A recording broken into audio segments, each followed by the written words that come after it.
যোৱা 24 এপ্ৰিল 2024 ইলেকশ্যনৰ দুদিনৰ পূৰ্বে যেতিয়া শ্ৰী জিতেন ডেকা তেওঁ গাঁৱৰ হাউলি মঙলদৈৰ পৰা তেওঁ পাণ বজাৰ দৈনিক বজাৰলৈ তেওঁ নিজৰ পাণ বিক্ৰী কৰিবলৈ গৈছিলে।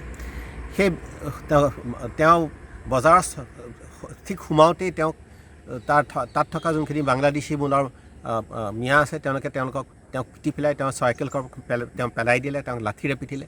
তাৰপিছত তেওঁ পুত্ৰক তেওঁ শশাংক ডেকাক ফোন কৰাৰ পিছত তেওঁ যেতিয়া পুত্ৰ আহিলে তেতিয়া তেওঁৰ পুত্ৰকো তেওঁলোকে দা আৰু হেৰিৰে মাৰি পেলাই ঘাপ মাৰি পেলাই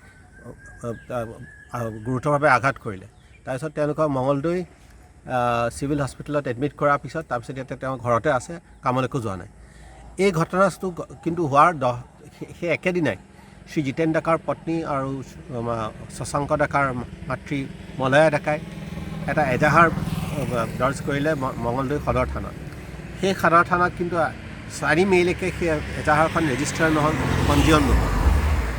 য'ত নেকি প্ৰতিবাদ কৰিবলগীয়া হ'ল হাউলি গাঁৱৰ মানুহসকলে গৈ পেলাই, তাৰপিছতে তেওঁ সেইখন পঞ্জীয়ন কৰি পেলাই কিন্তু কেৱল এজনে লোক ধৰা পৰিল। ইতিমধ্যে এই ঘটনাটো লৈ পেলাই এটা ভিডিঅ' বনোৱা, কোনোবাই ভিডিঅ' তুলিছিলে, তাত বহুতখিনি লোক দেখা গৈছিলে যোনে তেওঁলোকক খেদি মাৰিছে, বাঁহেৰে মাৰাটো স্পষ্ট ৰূপত দেখা যায়। মুঠৰ ওপৰত এনেকুৱা এটা পৰিস্থিতি এতিয়া সৃষ্টি হ'ল যে খিলঞ্জীয়াই নিজৰ ঠাইত নিজৰ বজাৰত তেওঁ কোনো একো বিক্ৰী কৰিবলৈ যাব নোৱাৰে, অথচ সেই বজাৰখন হৈছে মঙলদৈ মিউনিচিপেলিটি বৰ্ডৰ, মঙলদৈ পৌৰসভা। আৰু এতিয়ালৈকে আৰু FIR ৰেজিষ্ট্ৰেশ্যন নহ'ল, আনকি 10 দিনলৈকে প্ৰতিবাদ কৰাৰ পিছতহে ৰেজিষ্ট্ৰেশ্যন হৈছে। এতিয়া সেইকাৰণে আমি দাবী কৰিছোঁ প্ৰব্ৰজন বিৰোধী মঞ্চৰ ফালৰ পৰা যে পৌৰসভা পৌৰসভাৰ আমি যি তেওঁ চেয়াৰপাৰ্চন আছে তেওঁলৈ আমি লিখিছোঁ যে যিসকল তাতে বেপাৰী আছে, মিয়ামূলৰ যোনসকল বেপাৰী আছে, তেওঁলোকৰ যোনখিনি তেওঁলোকে অপৰাধ কৰিছিলে সেইসকলৰ লাইচেঞ্চ বাতিল কৰিব লাগে, তাত বিক্ৰী কৰাৰ কথা নিষিদ্ধ কৰিব লাগে। আৰু যিসকল অপৰাধী দেখা গৈছে ভিডিঅ'ত তেওঁলোককো এতিয়া গ্ৰেপ্তাৰ কৰি ওচৰত তদন্ত কৰি মানুহৰ মাজত তাতে আস্থা আৰু আত্মবিশ্বাস উভতি আহে। কিন্তু এতিয়া আমি সংখ্যালঘু হোৱা নাই, এতিয়া আমি সংখ্যাগৰিষ্ঠত আছোঁ।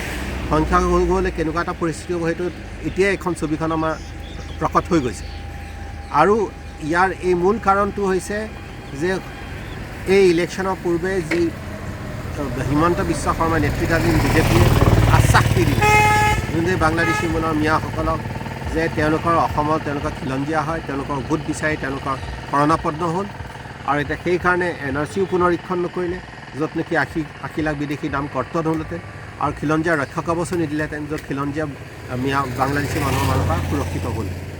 আজি আমাৰ নিজেই আমি পতা চৰকাৰে আমাক অসুৰক্ষিত কৰি আমাক এতিয়া সংকটৰ প্ৰতি ঠেলি পঠিয়াইছে।